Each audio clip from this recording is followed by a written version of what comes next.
Tonight, we're stepping into a story that feels less like true crime and more like a fever dream of power, money, and secrets.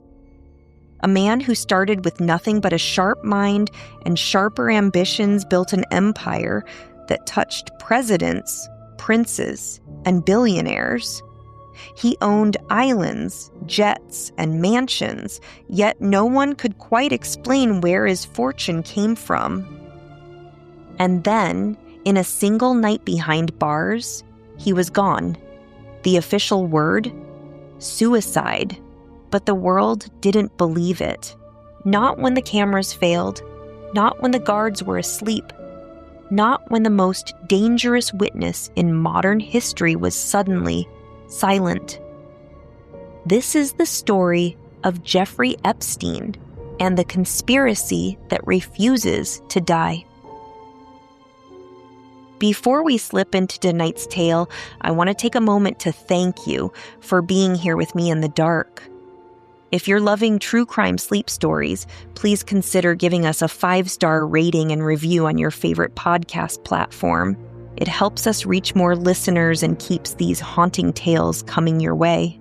And if you'd like to go a step further, you can become a Patreon member at patreon.com/Kelly Brink. There, you'll get ad-free episodes and exclusive bonus content to feed your true crime curiosity. Now, we're going to hear briefly from our sponsors before we dive into your uninterrupted story for tonight. We'll be right back after this.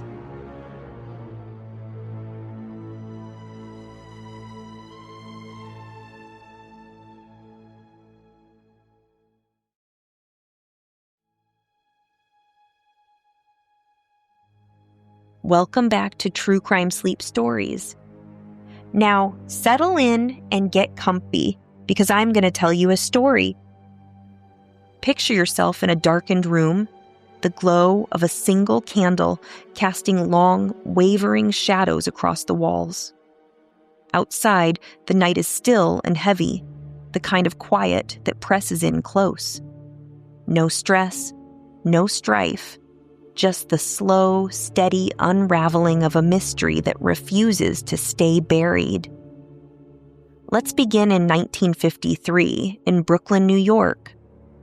Jeffrey Epstein was born into a working-class Jewish family. His father was a groundskeeper for the city. His mother was a school aide. Nothing about his childhood suggested his unusual destiny, except, perhaps, his mind. Teachers said he was brilliant. He skipped 2 grades. By 20, he was teaching calculus and physics at the elite Dalton School in Manhattan, all without a college degree. That's where the story starts to bend. In 1976, a parent at Dalton, a Wall Street titan named Alan Greenberg, saw something in the young teacher. Epstein left the classroom and joined Bear Stearns as a junior assistant. Within 4 years, he was a limited partner. By 1981, he'd made his first million. But then, abruptly, he was gone. Fired or resigned, depending on who you ask. No one knows why. What we do know is this. Epstein didn't just disappear. He reemerged as a money manager for the ultra-wealthy. His only known client, billionaire Leslie Wexner, founder of Victoria's Secret. Epstein managed Wexner's fortune, lived in his mansions, and eventually gained power of attorney over his assets. By the 1990s, Epstein was untouchable. He owned a private 727 jet, nicknamed the Lolita Express. He bought Little St. James, a 72-acre island in the U.S. Virgin Islands. Locals called it Pedophile Island years before the world caught on. And then came the girls. They were young, some as young as 14. Recruited from Palm Beach, Florida, under the guise of massage work, paid $200 to $300 per visit, told to bring friends. The more friends, the more money. Virginia Giuffre was one of them. She met Epstein in 2000 at Mar-a-Lago, where she worked as a spa attendant. She was 17. Epstein offered her a job. Within weeks, she says, she was being flown around the world, New York, Paris, London, serving Epstein and his powerful guests. She named names: Prince Andrew, Bill Clinton, Alan Dershowitz, scientists, CEOs, politicians. Flight logs confirm many of these men were on the plane. Photos show Clinton on the island, Prince Andrew with a teenage Giuffre in London. But Epstein wasn't just a predator, he was a collector. Hidden cameras, blackmail tapes, rumors of a safe in his New York mansion filled with CDs labeled with guests' names and dates. In 2005, a Palm Beach mother called police. Her 14-year-old stepdaughter had been to Epstein's mansion. She came home with $300 and a story. The FBI opened an investigation. Agents found phone message books with dozens of underage girls' names, a high school yearbook in the trash. But then, something strange happened. The U.S. Attorney for Southern Florida, Alexander Acosta, stepped in. Instead of federal charges, Epstein got a non-prosecution agreement, 13 months in a private wing of a county jail, work release 6 days a week, out by 7 a.m., back by night. He served 13 months and walked free in 2009. The deal was so lenient that Acosta later reportedly admitted he was told Epstein belonged to intelligence. Leave it alone. For nearly a decade, Epstein lived openly, threw parties, hosted Nobel laureates, donated to Harvard, until 2019. On July 6th, Epstein was arrested again, this time in New York. Federal charges, sex trafficking of minors, and conspiracy.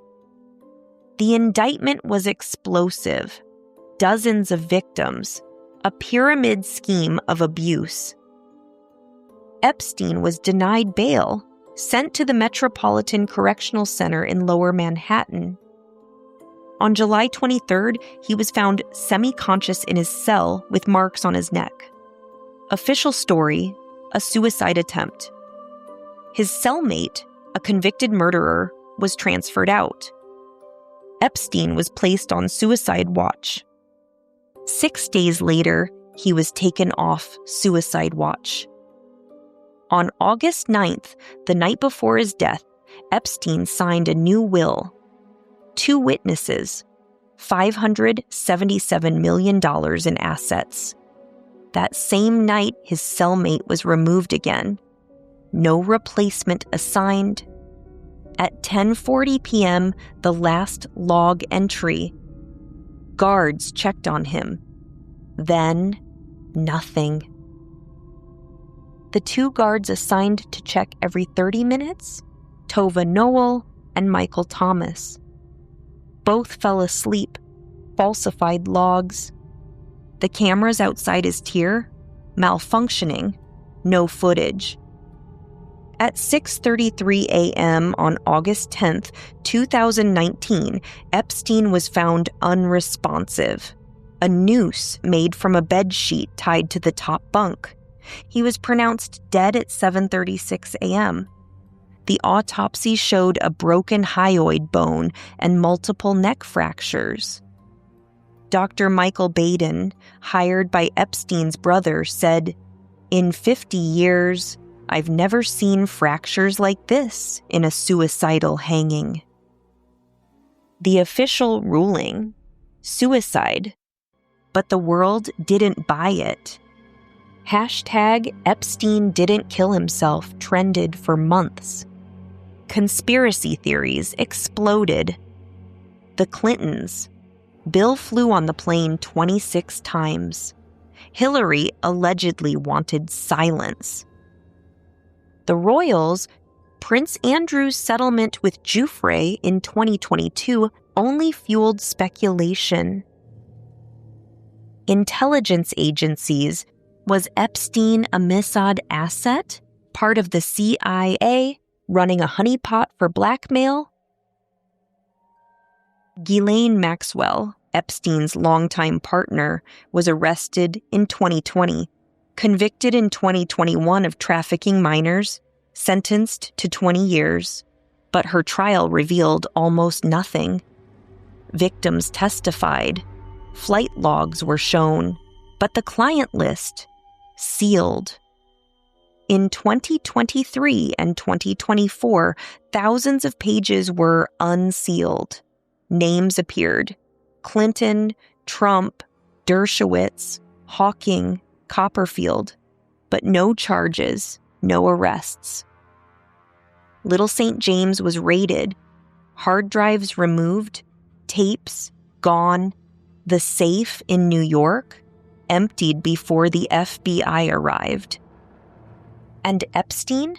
Buried quickly in an unmarked mausoleum crypt in Palm Beach, Florida, just weeks after his death, at the request of his brother Mark, who claimed the body from the medical examiner's office on August 30th.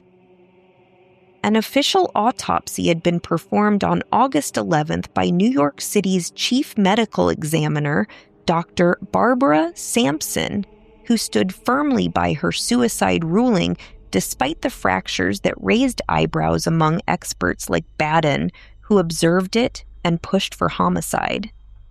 But no independent autopsy beyond that observation was permitted by authorities. The family's hired pathologist could only review, not conduct a full second exam. And then the burial. Rushed into a sealed family tomb without waiting for all toxicology results or deeper probes, leaving the body inaccessible for future reanalysis in a case this high profile. Why seal away the evidence so fast? In a saga demanding transparency, it felt like locking truth in a vault, fueling whispers that the crypt hid more questions than answers. Fingerprints confirmed it was Epstein in that cell. Photos from the autopsy showed the ligature marks and livor mortis patterns, but with the body now forever out of reach. Every lingering doubt, every what if about those broken bones settled into an unbreakable silence. Jeffrey Epstein is dead, at least as far as we know. But the story isn't. Was he murdered to protect the powerful? Did he take his own life to escape justice? Or was it something else? A staged death? A body double? An extraction? We may never know. What we do know is this: dozens of girls were abused. A federal investigation was derailed in 2008. A man with no college degree became a billionaire with no clear business. And on the night he died, every safeguard failed. Coincidence? I don't believe in coincidences. The candle flickers, the shadows grow long. Close your eyes now and ask yourself, if the most connected man in America could vanish in a jail cell, who's really in control?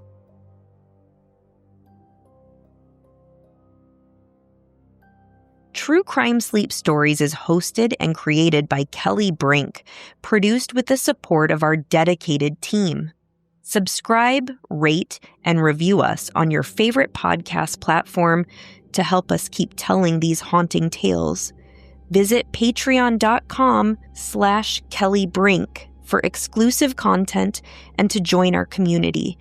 Thank you for listening, and we'll meet you in the shadows next time. Until then, stay safe out there and lock your doors. Good night.